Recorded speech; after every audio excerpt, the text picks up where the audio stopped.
Mira, ¿dónde tú estás? Ya estoy aquí, mi vida. ¿Pero qué están tomando? ¿Pero por qué? Porque te traje lo nuevo y diferente, Taíno Light Boricua Beer. Y lo más importante es que es lo nuevo y acabadita de salir al mercado. ¿Y saben buenas? Claro, ambas cervezas tienen los mismos beneficios que una copa de vino, con menos calorías. La Boricua Beer 6%, fuerte pero con sabor. Y la Taíno Light 4.5% y es artesanal. Eso me gusta. Somos familia, calidad y sabor. Visita boricuabeer.com.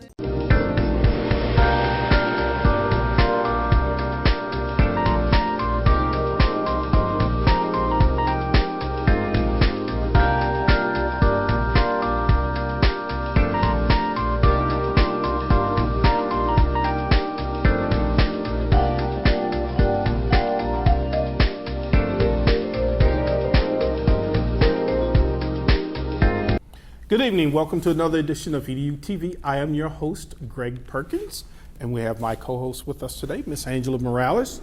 And we have a very interesting gentleman we are going to speak with today, Mr. Joshua Katz, who is a math teacher, a devoted educator. So, Joshua, I'm looking at some stuff, and you talk about, I saw your TED Talk, toxic culture of education. So a lot of those things, I agree with you on that. So tell us about the toxic culture of education. What is it, and what can we do to fix it? The whole talk, which is going to celebrate its 2-year anniversary in a couple weeks, the whole talk started as just a result of vague frustration.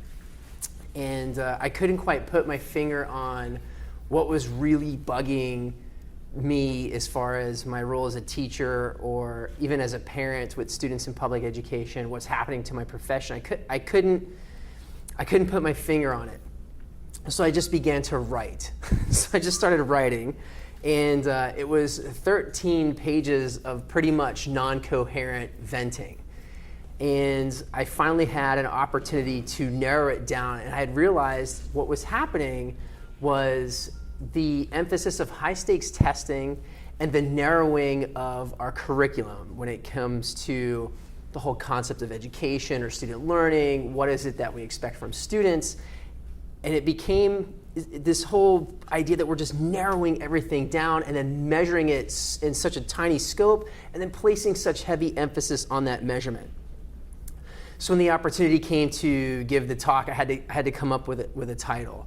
And so I did entitle it A Toxic Culture because it is so vague. It's a culture, it's a conversation, it's an accepted view of what education should be by our community, by our parents, by our leaders, by businesses, by my colleagues, by the students, this accepted thing that what education is, and it's not being challenged. We kind of can taste it, we can kind of feel it, but we just didn't have a name or a target. And so when I had all of these thoughts to streamline, I had to give it a name, and I decided on this is a culture.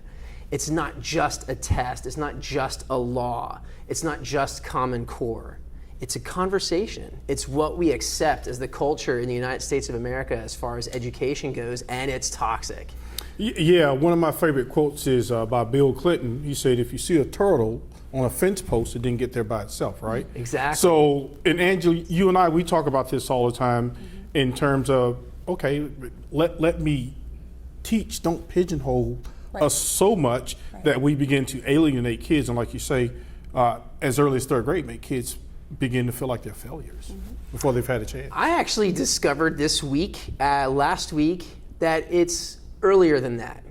So I have a student in my 3rd period class. I do things a little bit differently, and she's really far behind, didn't decide to begin working until late this year, but I always offer a way out, and this is for high school. So she's working on some of the stuff that goes back from September.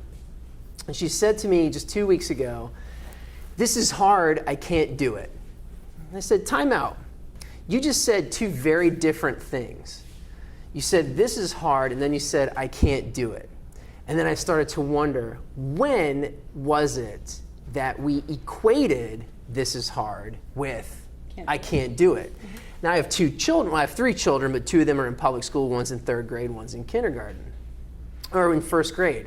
When my 1st grader was in kindergarten, I realized that she had a hard time being corrected all of a sudden out of nowhere. And I started thinking out loud with the student, when did this happen? I'm really curious to know, when is it that we started to equate it's hard versus I can't? Because we are born with the ability, we are hardwired with the ability to conquer very difficult things. And I had this conversation with the student and with my classes in general, and I said, did you understand the words that I just spoke when I said, it's hard and I can't do it are 2 different things? And all my students said, yes, I understood the words that you said. And I said, now that's a very difficult thing to do. I have just uttered a series of sounds and noises and put them together in a way that enabled you to format meaning in your own brain. That is a hard thing for us to do, but guess what? We learned how to do it. Very difficult, but we learned how to do it. We learned how to walk. Very difficult thing to do, but we learned how to do it. You know, we had bumps and bruises. I have multiple Band-Aids all over my kids when they're growing up and running into stuff. Our brains are hardwired to really take on these very difficult challenges. At some point in time, we learn from somewhere that it means I can't, well, I don't know where, it doesn't mean I can't, but we learn somewhere to give up. And I don't know where. And so as I was talking out loud to my classes, I realized I have 3 children, only 2 of them entertain I can't, the 2 in school. So my youngest, who is still in that mode, now he's starting more to say I can't because he's in daycare, don't know where that came from, but when we go into a skill set, our brains are just hardwired to do these very difficult things, and we have to learn at some point that I can't do it, and I think it's the introduction to school. So I want to take that 3rd grade statement that I made in my TED Talk and say, you know what, it's even sooner, and I'm seeing it. I'm seeing it happen. When my daughter in 1st grade, on an assignment she has, all of a sudden she goes like this. Where does that come from? Certainly didn't come from me. And it certainly didn't come from my wife. Yeah. So where does that happen? Yeah, well I always say I don't think teachers stand up enough for themselves in an organized fashion. Like, it's one thing to have a rally, right? But then it's another thing to have some actionable items behind the rally, because you're a blogger, Angela. Right. And why do teachers seem that they don't want to, like, maybe speak out more to fix, not to agitate, but just to fix some of the things that are wrong? Well, I think this is a question that we've talked about many times, and I mean, correct me if I'm wrong, if we're on the same page here when it comes to this, but I think there is this notion that teachers will be targeted if they speak up, and we certainly see that teachers who have spoken up are oftentimes seen as like the troublemaker, the rebel on campus. You say don't agitate, but it does kind of ruffle people's feathers. Not just, and like you said, it is a toxic culture. Some people have this ideal of, well, I can vent at home and I can complain at home, but I should never bring that to work. Whether it's ethically wrong or right, I'm just going to comply and do what I've been told because that's the way that everybody's done it since the beginning of time. So when you're that one person that you're like, wait a minute, this just, this isn't right. It's actually not benefiting my students. Being a mother of 3 myself, I look at my children going through the public education system and I'm thinking, okay, taking a step back from the educator standpoint, my children are going to walk through this education system. Is this really what's going to mold them into the adults of the future that I think, Right, and you know what's funny? I read a lot of books like on successful managers, Steve Jobs, and all these guys. One good thing that they do in business, and I know schools aren't businesses, but if we just focus on problem solving, they encourage their people to speak up because maybe there's something wrong that can be improved, that can increase profits. But if this guy sits on that information and never gives it to his boss, then nothing's ever going to happen. So, but do you think you see a shift, Joshua, in maybe that culture changing a little? I don't see one yet, Okay. And there are a few reasons why. One is teacher turnover, the other is teacher recruitment and retention, and the other is the direction of legislation regarding what's going to happen in the classroom. I don't see a shift in the number of teachers speaking up, because I see right now, and I expect to see fewer and fewer of my colleagues that are even aware that there might be an issue in the framework that they work in. because they are coming into a position either from within the system that is already in existence. My job as a teacher is to simply deliver a curriculum that I won't measure. That's what we're being trained. I'm going to deliver a curriculum that I will not measure. So or we're given the false, I guess the false, I don't know, message that we are the ones measuring their success, but in reality, we're really not. And that's what's coming with competency-based education. What's coming is instead of having a singular For the people who don't know, tell them what competency-based education is. That was a bill that was just recently passed. Is a framework where along a child's growth or development or measurement of assessment, mastering curriculum standards, instead of one giant measurement, it's going to be a series of smaller measurements, which on the face sounds fantastic. But the implementation, as always, the implementation is what we may not be paying attention to. The implementation is all going to be computer-based, all technology-based. And the measurement tool will not be administered by the teacher. The measurement tool will be administered from a computer program. All the teacher will do is either store or manipulate or share the data, and that is it. So what is our role in that plan? You know, curriculum is being delivered by a video. Yeah, I wonder how they're going to decide, because like I think there are several districts, Pinellas, PK Young, Seminole, and a couple others, Lake County. I wonder, are those assessments all going to be the same? I don't know that yet. I got to do more research. It might be, but here's the scary part. So I have a friend that's in Lee County who has a daughter in this system, and all the friend sees of the daughter's progress are scores. So the friend asks, can I see her work?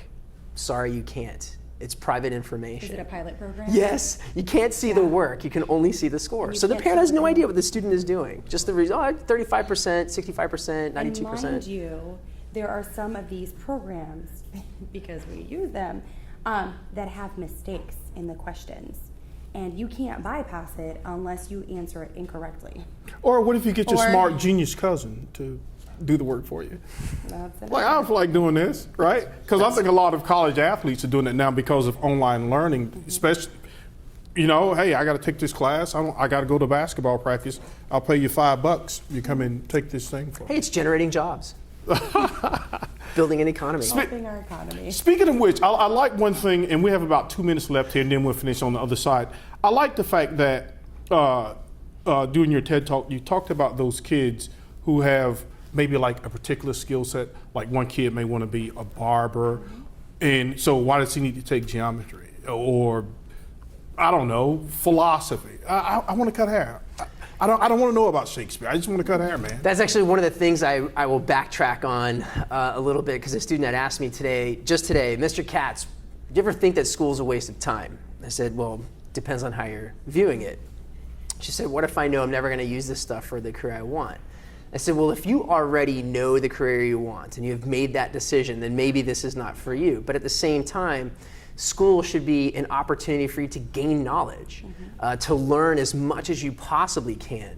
So why look at it with such a utilitarian framework and just learn for the sake of understanding knowledge? And when we attach high stakes to it, graduation or tracking or a certain diploma, maybe there's an issue.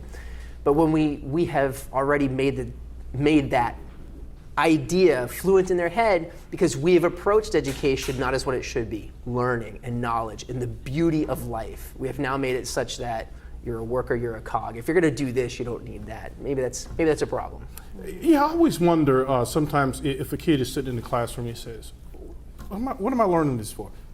What do we say to that kid, Angela? Well, I mean, we talked about this again too. I mean, at 15, do you really know what you want to be for the rest of your life?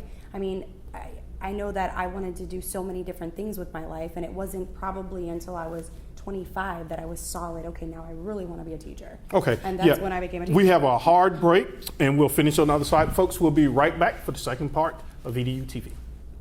Hello, this is Greg Perkins, host of EduTV. We are having our first education forum on May 4th at the Rosen Center Hotel. That's May 4th at the Rosen Center Hotel, 5 to 7 p.m. We are going to have an educational panel that includes superintendents, high-level district administrators, And we will also be honoring the Teachers of the Year for Osceola, Orange, Brevard, and Seminole counties. So come out, support your teachers, support the educators. May 4th, Rosen Center Hotel, 5 to 7. See you there. Welcome back to the second part of EduTV. Again, I'm your host, Greg Perkins, and we have with us Mr. Joshua Katz and, of course, Miss Angela Morales. And so we were talking about what is the purpose of education. Is it just to get a job and become like a functional citizen in our society? So is that a purpose? I don't know. I have thought about this, and I think that's the number one discussion that we are not having is what is the purpose of education? One of the things I mentioned before the break is the culture of what we accepted. We have accepted without challenge that the whole vision of education, the purpose of education, college and career readiness, that's it. This very utilitarian idea.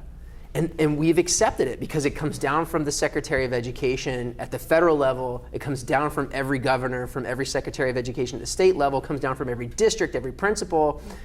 It's college and career ready. So we have already narrowed the scope. And that's not the economy. That's not the world that our students are going to be into. It's already not the economy right now. It's already not the world right now. So we have accepted this vision of education without challenge, without debate, without pushback, but I want to push that back. What would you like to add to that? The purpose of education should be for lifelong learning, inspiring lifelong learning, where students are passionate about what they're doing and what they're learning, and where students are creative. Because that's the economy of the future, is creativity. We don't know what the economy of the future is. Already there's a lot of talks right now about the new trend about what's called the gig economy, where our income is going to be generated not from contracts, not from short-term contracts, and that's it. I have a gig here, a gig there, multiple revenue streams. And we're the conversation that we have about education does not prepare our students for that at all, and we are not challenging because it. Uber, that idea, that was a genius idea. Exactly. It's just a gig. You can just work whenever you want to. Well, because if you're seen as like jack of all trades, master of none, then you've suddenly become like you're shunned almost. Hey, at least you're making a paycheck, right? You're paying your taxes. Well, I mean, some of the most creative people make a living that way. Mm-hmm. And who think about the master of their trades that are no longer either around or in the United States or in their own state. So now we're having this whole discussion about re-education and relearning because our education framework wasn't designed to inspire lifelong learning. Right. You had a question? So this new bill, HB 7029, about choosing your child's school, we were kind of talking about that before the show. Yeah. That's how I felt about that. I mean, we just moved out of the district, out of my zone. So for me as a parent, I'd probably, this would be beneficial for me. But I think there's pros and cons, like everything, Again, I mean. What are your thoughts on that, Josh? Because they said now, as long as you have space. Now, in my opinion, I think this was originally created for athletes, right? Because high school sports have become big money makers now. And so now you're getting these kids, but they couldn't just do it for the athletes, right? I don't so think now you it got was, to open up to everybody. It was not hidden. This is exactly for the athletes. That was not a secret. But we have to look to places like New Orleans, and we have to look to even counties, it's still young, into counties like the Lake County District, where it's pretty much an all-charter district. There are many issues that are at stake still for the highest need students are still not getting what they need from this. Right. And so we might think, it's great for the kids that that need that choice. And there's so many issues with this because they talk about, well, isn't your child entitled to an education at a good school? Right. Tell me what a good school is. Right. You tell me what a good school is. You tell me that a good school doesn't have teachers that care for their students in there. So it's the early indicators of full charter districts and full choice districts is that this does either no good or actual harm. So we don't know yet, and I don't think we're going to see too many success stories from this. Well, not only that, then your parents are going to have to be able to have the time, right, and the resources to take you to a school that's across town. That's the right? big complaint. So maybe, in Orleans, again, if you're fluent, the mom or dad doesn't have to work, and then they can transport the child. For somebody else, it may pose some challenges, unless he or she is a good athlete. There you go. All right, we'll find the right? Or if it's We talked about magnet schools too. I mean, what's going to happen with that?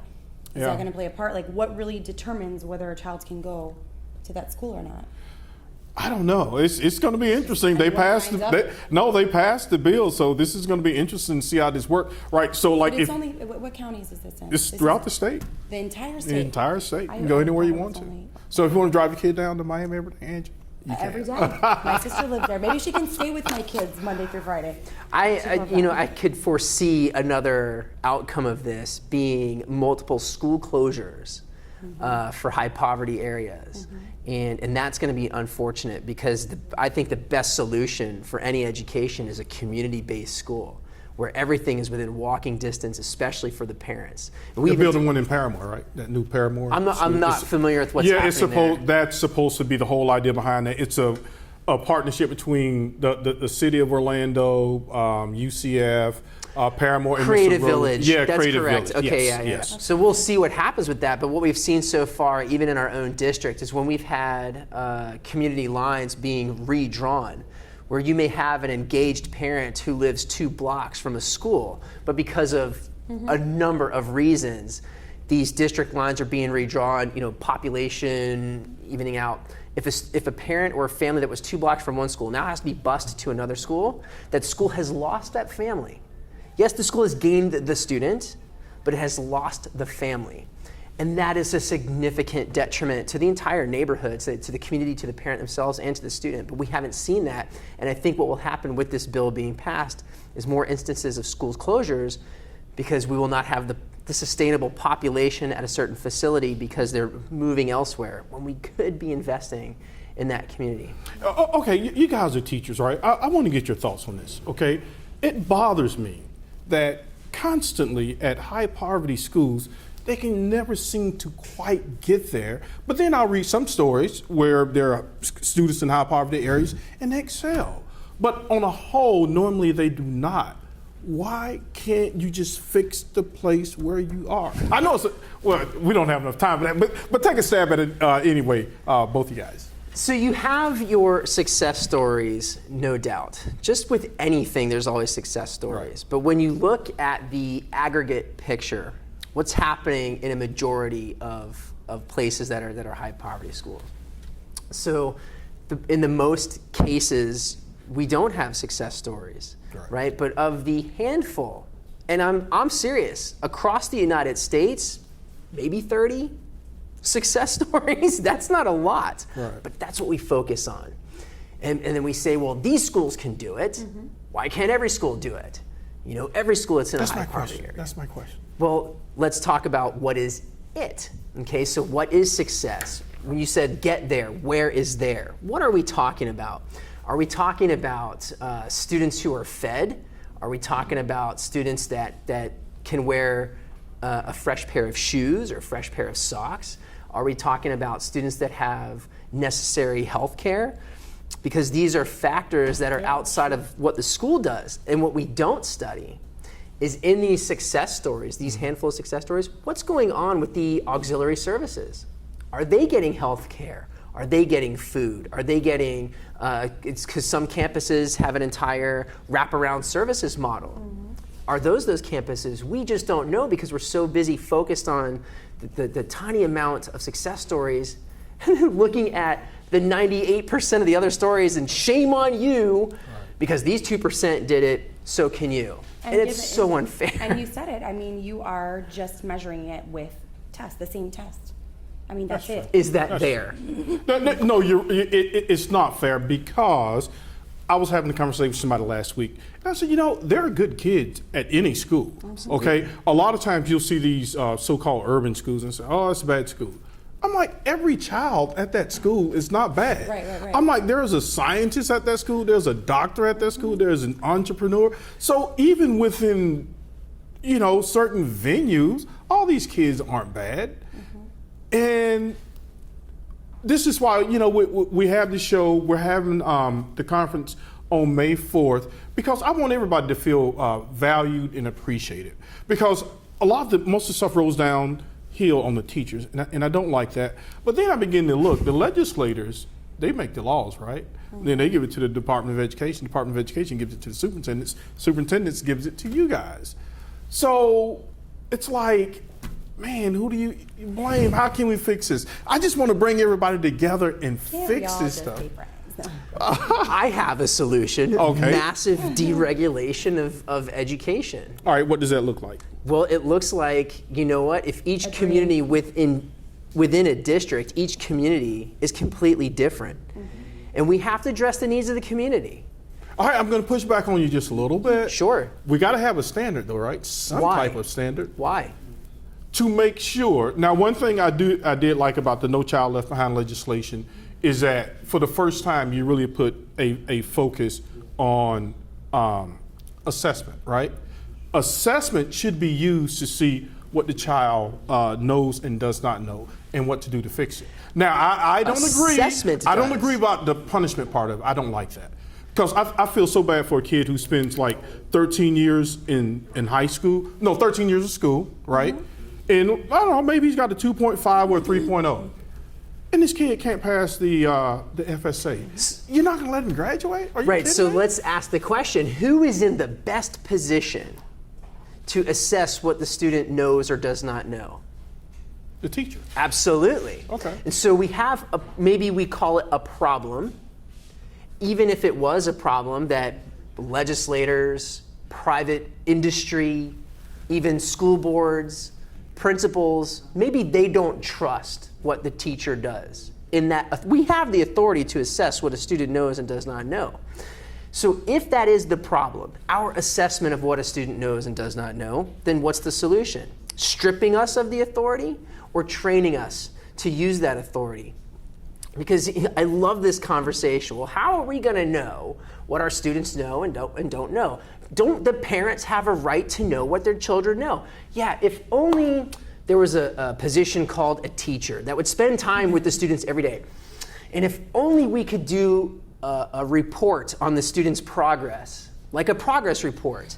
And if only we could measure what they knew or didn't know by a thing called a grade. Wow, wouldn't that be a great way to fix this problem? But then someone would say, okay, well, Miss Morales, you have your little favorite, and because Johnny's so nice, you're going to give him a passing score anyway. So how do we know that? So what that goes you're back to saying what I is mentioned true? before, right? How we trust fix the problem by addressing the problem. We train our teachers to assess student mastery, period. I have a story from 2 weeks ago. There was a problem about finding the area of a trapezoid, which you need two bases to find the average and you find the height. So I'm watching the students work. I like to walk around the classroom and see what they're writing so I can see what they're thinking so I can make the assessment on what they know and don't know. So this particular problem gave the sum of the two bases, which is all you need. And I'm watching every other student do this division thing. They're trying to find each base. Only one, I could tell by a symbol, the bracket, one student knew exactly what she was doing. Okay. A standardized test question, no matter what you think of our teachers playing favorites, a standardized test question could never measure what that student did. But the fact that I could see her draw the bracket and say that was the sum of the two bases, that's all I need for the formula. I'm not concerned with the two bases like every other student was. That's a beautiful thing that I can document. Right. In standardized tests, it cannot measure a person's drive, their courage, their creativity. It can't. So in the United States, some of our students succeed despite, being pigeonholed by this linear curriculum. Yeah. Sir, we could talk about this all day, but we've come to the end of the show. And hopefully we'll see you at the Celebrating Florida Educating Success on May 4th. Right? That sounds good, absolutely. All right. Well, and we're going to have you back. Thank you. Folks, thanks for another evening, and thank you for joining us for another session of EduTV. Good night.